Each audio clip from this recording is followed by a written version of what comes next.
आज की क्लास बहुत ही इंटरेस्टिंग होने वाली है, क्योंकि हम मामलूक अथवा तथाकथित गुलाम वंश के पतन के कारणों पर अध्ययन करेंगे। हम ये देखेंगे कि इनका डाउनफॉल कैसे हुआ, उसके सारे टॉपिक पर हम बात करेंगे, उसका विस्तार से अध्ययन करेंगे। चूंकि मैंने इसका पहले भी इसके बारे में आपको बता दिया है, लेकिन फिर भी एक साथ बताना जरूरी था। हो सकता है आपको लॉन्ग क्वेश्चन लिखने को आ जाए या शॉर्ट नोट्स भी आ जाए, तो आपको कोई समस्या ना हो। तो इस तरीके से हम आज यहाँ पर बात करेंगे। तो नमस्कार, मैं हूँ नितिका सिंह। स्वागत है आपका गौरव ज्ञान एकेडमी पर। तो प्लीज़ अगर आप मेरे चैनल पर नए हैं तो मेरे चैनल को सब्सक्राइब कीजिए, लाइक कीजिए और ज़्यादा से ज़्यादा शेयर कीजिए। और उन सभी लोगों को मैं धन्यवाद एक बार फिर से कहना चाहूँगी जिन्होंने मेरे चैनल को सब्सक्राइब किया और लगातार वो मेरा मोटिवेशन भी बढ़ा रहे हैं और स्वयं का नॉलेज तो बढ़ा ही रहे हैं। तो इस तरीके से आगे बढ़ते हैं। आज हम बात करेंगे गुलाम वंश के पतन के कारणों पर, ठीक है ना।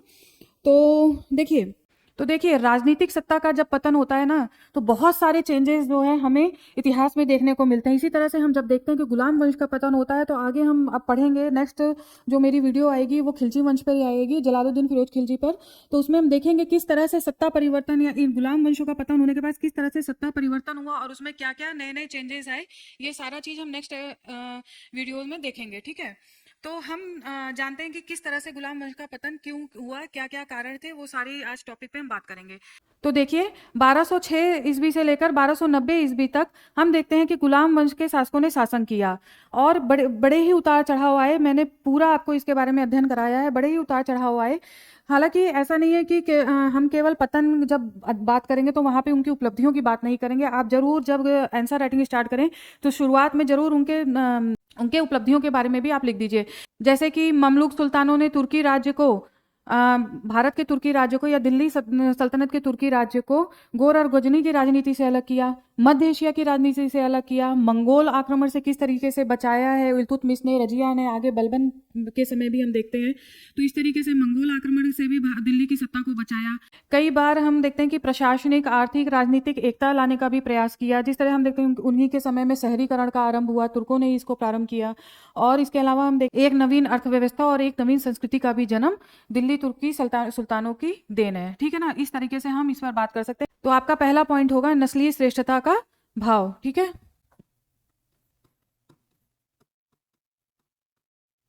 नस्लीय श्रेष्ठता का भाव। देखिए जो मामलूक वंश के सुल्तान थे, इनमें नस्ली श्रेष्ठता का भाव हमें जगह जगह पर देखने को मिलता है। जैसे इल्तुतमिश के समय पे जब उन्होंने तुर्क चहलगानी का गठन किया, तो हम देखते हैं कि किस तरह से 40 तुर्की सरदारों के द्वारा शासन सत्ता का संचालन किया जा रहा है। तो इस तरीके से कहीं ना कहीं तुर्की नस्ल को बढ़ावा मिला। फिर बलबन के समय में हम देखते हैं कि वो स्वयं को अफरासियाज वंश का बताता है, जो कि फिरदौसी की शाहनामा में जो अफरासियाज वंश था उसमें अपने आप को उसका वंशज बताता है। तो ये भी तुर्की नस्ली श्रेष्ठता का भाव हमें दिखता है। तो हम एक दो उदाहरण मैं यहाँ पे लिख देती हूँ ताकि आपको प्रॉब्लम ना हो। जैसे कि तुर्क चहलगानी का गठन, ठीक है। और यहां पर आप ये भी लिख सकते हैं जो मैंने आपको बताया था, तुर्कान पाक अस्ल, ताजिकान गुजीदा वस्ल। तो देखिए विदेशी तुर्क मुसलमान कैसे शासन के दो आधार थे। यहाँ पर आप वो भी मेंशन कर सकते हैं कि कैसे तुर्की सरदार अमीर या तुर्की अमीर किस तरीके से विदेशी मुसलमानों को जो तुर्क नहीं थे उनको किस तरीके से बाहर किया। तो ये देखिए तुर्क के चहलगानी का गठन, ठीक है। और बलबन का आप उदाहरण यहाँ पे दे सकते हैं, स्वयं को अफरासियाज वंश का बताता है। ये सब कुछ मैंने पिछली वीडियोस में आपको बताया है। स्वयं को अफरासियाज वंश का बताया है। इस तरीके से बलबन तो यहाँ तक कहता है कि निम्न कुल के व्यक्ति को देख करके उसे इतना गुस्सा आ जाता था कि उसकी तलवार पर उसका हाथ स्वयं ही चला जाता था, यानी उसका मन करता था कि उसको कत्ल कर दिया जाए। तो इस तरीके से ये नस्लीय श्रेष्ठता का इनके अंदर कूट कूट के भरा हुआ था, देखते हैं हम। देखिए इसी के कारण, नस्लीय श्रेष्ठता के भाव के कारण ही इन्होंने विदेशी मुसलमानों को जो गैर तुर्क थे उनको शासन सत्ता में अच्छे पद नहीं दिए। इसके अलावा हम देखते हैं कि इन्होंने भारतीय मुसलमानों को जो कि हिंदू से मुसलमान कन्वर्ट थे उनको कोई भी अच्छा पद नहीं दिया। बलबन ने तो यहाँ तक किया कि उन्हें उनकी वंशावली की जांच करा दी। वंशावली की जांच कराने के पश्चात जो भी व्यक्ति गैर तुर्क निकलता था उसे निकाल दिया गया। अच्छे पद पर अगर वो लोग थे उन्हें हटा दिया गया और केवल तुर्क मुसलमानों को ही रखा गया। देखिए और क्या था, उत्तर पश्चिम जब हम देखते हैं उत्तर पश्चिम सीमा पर मंगोल आक्रमण का भय रहता है, तो हम बाहर से चूंकि तुर्क मुसलमान भारत भारत नहीं आ पाते हैं, और या योग्य तुर्क मुसलमान भारत नहीं आ पाते हैं, तो योग्यता का भी अभाव दिखता है, जिसकी वजह से एक पतन का बहुत बड़ा कारण बनता है। ठीक है, तो पहला पॉइंट होगा हमारा नस्लीय श्रेष्ठता का भाव। सेकंड पॉइंट हम देखते हैं गुलाम सुल्तानों का विदेशी होना। ठीक है,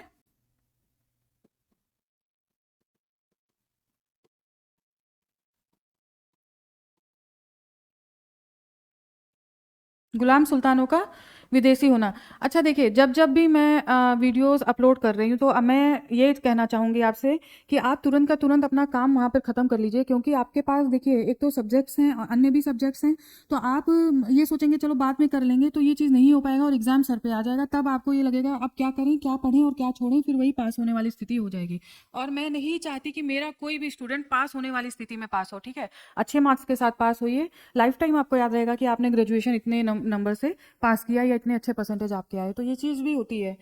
तो गुलाम सुल्तानों का विदेशी होना, देखिए किसी शासक को ऐसा बनना पड़ता है जब वो किसी और धरती पर, यानी कि जैसे कि ये गुलाम विदेशी सुल्तान थे, ये जब भारत की धरती पर आए तो इन्होंने यहाँ की संस्कृति को, यहाँ के लोगों को यहाँ के रहन सहन को समझने का प्रयास नहीं किया है, और इसी वजह से हम देखते हैं कि एक एक के बाद एक सुल्तान यहाँ पर बनते रहते हैं और हटते रहते हैं। इस तरीके से ये राजनीति का भी शिकार बनते हैं। और देखिए गुलाम सुल्तान विदेशी होने के कारण ये विदेशी संस्कृति का प्रतिनिधित्व कर रहे थे, इन्होंने भारतीय संस्कृति को समझने का कोई प्रयास नहीं किया है, तो ये विदेशी संस्कृति का प्रतिनिधित्व कर रहे थे।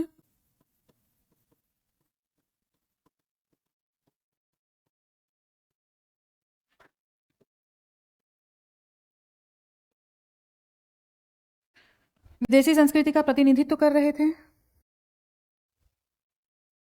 ठीक है, विदेशी संस्कृति का प्रतिनिधित्व कर रहे थे, जिसके कारण इन्होंने ईरानी तुर्की शासकों को अपना आइडियल समझा था। ठीक है, ईरानी तुर्की शासकों को अपना आइडियल समझा था और उन्हीं का ये नकल कर रहे थे, जैसे सिजदा पैबोसा की नैरोज का त्यौहार मनाना। लगातार हिंदू अथवा राजपूत शासकों द्वारा इनका विरोध किया गया है। ठीक है, शासकों द्वारा विरोध। गुलाम सुल्तान के शासन काल में हम देखते हैं कि किस तरह से राजपूत, जैसे ग्वालियर हुआ, रणथंभौर हुआ, दोआब में कई हिंदू राजपूत सरकार थे, इसके अलावा बदायूं, कटेहर, कई स्थल है जहां पर जो है लगातार विद्रोह हम देखते हैं होते रहते हैं। और कई बार तो ऐसा होता था कि इनको तुर्की सरदारों को हटा करके जो है राजपूत अपना फिर से शासन सत्ता को स्थापित कर लेते थे, तो इस तरीके से चीजें हो रही थी। तो ये भी पतन का एक बहुत बड़ा कारण था। ठीक है, अच्छा यहाँ पे आप उदाहरण एक दे सकते हैं अकबर का, यहाँ पे आप अकबर का बड़ा बढ़िया से उदाहरण दे सकते हैं। आप ये बता सकते हैं कि अकबर ने किस तरीके से भारतीय राजनीति को समझा, यहाँ के लोगों को समझा, यहाँ की संस्कृति को समझा। और पिछले देखिए, इतिहास हमें हमेशा सिखाता है। कुछ लोग को आपने कहते सुना होगा इतिहास पढ़ के क्या होगा। हाँ, मैंने बहुत सुना है, मैंने अब तक अपने लाइफ में ये चीज बहुत सुना, इतिहास पढ़ के क्या होगा। अरे इतिहास के बगैर तो सब कुछ अधूरा है। बिना इतिहास के आप आगे नहीं चल सकते। इतिहास हमसे हम सीखते हैं, भूतकाल से हम सीखते हैं और भविष्य का निर्माण करते हैं। इतिहास तो वो सेतु है। ठीक है, तो ये बिल्कुल मत सोचिए कि इतिहास से क्या होगा। तो इसी इतिहास को ही समझकर, इसी भूतकाल से इतिहास को समझ करके अकबर ने क्या किया था, यहाँ की संस्कृति को समझा। और अकबर ऐसे ही नहीं महान बना था, वो इसी वजह से महान बना था क्योंकि उसने पास्ट में जाकर के चीजों को समझा कि क्यों अभी तक लोग असफल हुए, और उसने एक ऐसा सत्ता भारत में स्थापित किया कि अकबर के उदाहरण आज तक कभी दिया जाता है। ठीक है ना, अकबर के उदाहरण, शासनकाल का उदाहरण आज भी दिया जाता है। तो अकबर ऐसे ही नहीं महान था, और आगे हम मुगल काल में चल के देखेंगे इसको। नेक्स्ट पॉइंट देखिए, उत्तराधिकार के नियम का अभाव।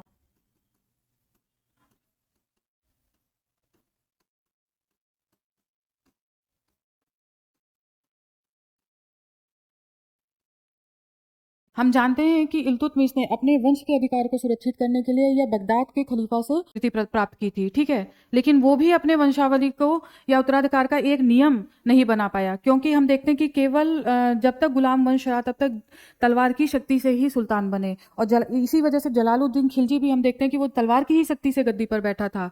ठीक है, तो एक उत्तराधिकार के नियम का अभाव हमें दिखता है। नेक्स्ट पॉइंट होगा अमीरों की शक्ति का उत्कर्ष।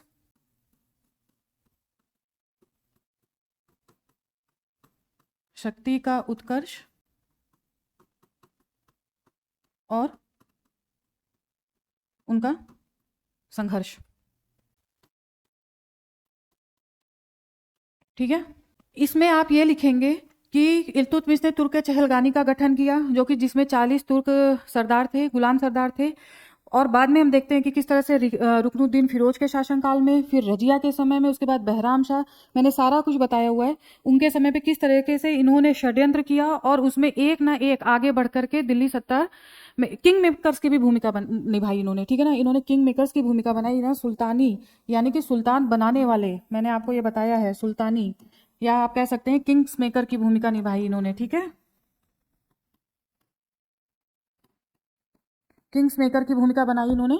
हाँ, तो सभी सुल्तानों के हम देखते हैं कि इल्तुतमिश के बाद से जितने भी सुल्तान हुए, सभी के समय में इन्होंने षड्यंत्र के माध्यम से, तलवार की शक्ति के माध्यम से इन्होंने सत्ता तक पहुंचने का प्रयास किया। इवन सारी शक्ति अपने तक रखने का भी प्रयास किया है। हम देखते हैं कि किस तरीके से नासिरुद्दीन महमूद, जिसका शासन तो स्वयं तो वो गद्दी पर बैठा, लेकिन उसका पूरा शासन कार्य जो है बलबन ने संभाला, और एज ए बलबन फिर हम देखते हैं बाद में सुल्तान बना। ठीक है, तो इस तरीके से इनके आपसी झगड़े होते रहे, आपसी संघर्ष के कारण कभी भी ऐसा समय नहीं आया, इतना मजबूत सुल्तान कोई नहीं बन पाया जो इन झगड़ों को सुलझा करके भारत में एक ऐसी शासन सत्ता को स्थापित कर पाता जो लंबे समय तक और लंबे समय तक चल पाती। खिलजियों का शासन शायद नहीं आता अगर बलबन, अगर ये मंगोल आक्रमण के भय को टाल पाते, मंगोल आक्रमण से किसी तरह से सुरक्षा कर पाते, तो शायद शहजादा महमूद की मृत्यु न होती, जो 1286 में मंगोलों का आक्रमण हुआ था। अभी मैं उसका नेक्स्ट पॉइंट बताऊंगी। तो उस तरीके से वो चीज नहीं होती तो शायद इतिहास कुछ और होता, लेकिन ऐसा ये नहीं कर पाया, ऐसा करने में ये सफल नहीं रहे। नेक्स्ट पॉइंट देखिए, मंगोल आक्रमण का भय।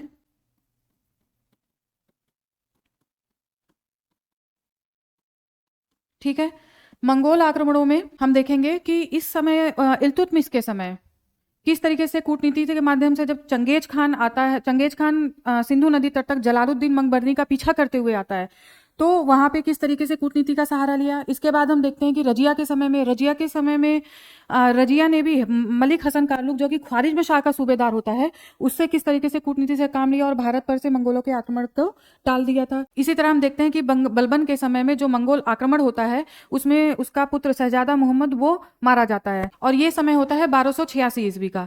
ठीक है, तो इस तरीके से मंगोल आक्रमण के भय लगातार बना रहा। इवन यहाँ इसकी वजह से सुल्तानों को एक ना एक सेना उत्तर पश्चिम में रखनी पड़ती थी। बलबन का मैंने बताया था कि कैसे उसने लाहौर में जाकर 1270 के आसपास लाहौर में गया और वहां पर उसने किले बनवाए और एक संगठित सेना वहां पर रखी थी। उच्च, सुमन, समाना और लाहौर, मुल्तान, दीपालपुर, इस तरीके से उसने वहां पर एक संगठित सेना रखी थी। तो इस सब में कितना देखिए दिल्ली से कितना खर्च होता था, ये भी एक वजह थी गुलाम सुल्तानों के पतन के कारण की। ठीक है, इन सब बारे में हमने बात किया है, लेकिन वही है कि एक साथ अगर आपको मिल जाएगा तो आपको आंसर लिखने में कोई परेशानी नहीं होगी। नेक्स्ट पॉइंट देखिए, प्रांतीय स्वायत्तता। ठीक है,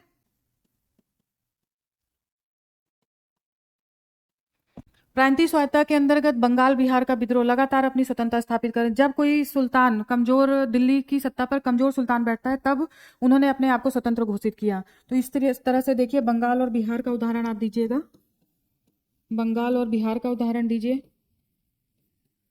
ठीक है, स्वयं को स्वतंत्र घोषित करते हैं। फिर राजपूत सरदारों का विद्रोह लगातार हुआ है। ठीक है,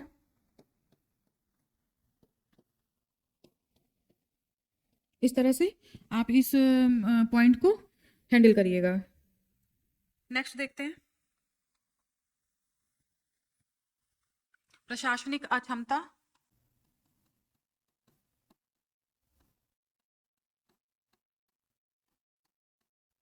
सातवां पॉइंट है प्रशासनिक अक्षमता। देखिए, इसके अंतर्गत हम कुछ सुल्तानों के उदाहरण देंगे, जैसे कि रुकनुद्दीन फिरोज का। ठीक है, रुकनुद्दीन फिरोज का उदाहरण दे सकते हैं, जो कि इल्तुतमिश के बाद बैठा था ना।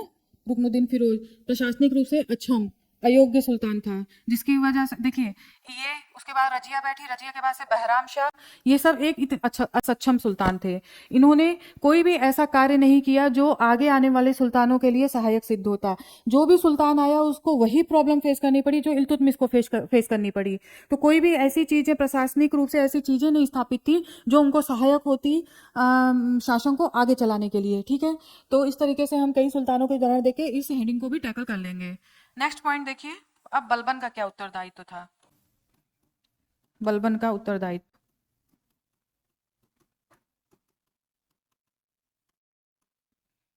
तो यहाँ पे केवल हमें बलबन की कमजोरियों को बताना है, क्योंकि बलबन के मृत्यु के 3 वर्ष के बाद ही जलालुद्दीन फिरोज खिलजी दिल्ली सल्तनत का सुल्तान बनता है। इस तरीके से हम देखते हैं कि बलबन की मृत्यु के बाद 3 वर्ष के भीतर ही इतनी, मतलब इनका जो इनकी शासन था इतना खोखला था अंदर से कि 3 वर्ष में ही खिलजी वंश की स्थापना हो जाती है। कारण क्या था? एक तो उसने विदेशी मुसलमानों को और गैर तुर्क मुसलमानों को, भारतीय मुसलमानों को, हिंदुओं को अपने शासन व्यवस्था से दूर रखा, जिसकी वजह से योग्यता का अभाव हुआ। ये बलबन का उत्तरदायित्व था। इसके अलावा हम देखते हैं कि इसने जो तुर्क चहलगानी की समाप्ति कर दी थी, तो जो तुर्की गुलाम सरदार थे, योग्य लोग थे, वो भी, उनसे भी ये हाथ धो बैठा था। अपने भाई जो है शेर खान को भी ये शक के कारण जहर दे करके मरवा देता है। इस तरीके से इसने कई सारे ऐसे काम किए जो कि गुलाम वंश के पतन के लिए उत्तरदायी दिखते हैं। और हम देखते हैं कि अभी तक हम देखते आ रहे हैं कि तलवार की शक्ति के द्वारा ही सुल्तान का चयन हो रहा था। तो इसी तरह से तलवार की शक्ति के द्वारा ही खिलजी वंश का शासक जलालुद्दीन फिरोज खिलजी सत्ता पर बैठता है। तो इस तरीके से हम 8 पॉइंट में गुलाम वंश के शासकों के पतन का कारण देखते हैं। अच्छे से अध्ययन करते रहिए, मस्त रहिए, पढ़ते रहिए। ठीक है, जल्दी मिलते हैं। धन्यवाद।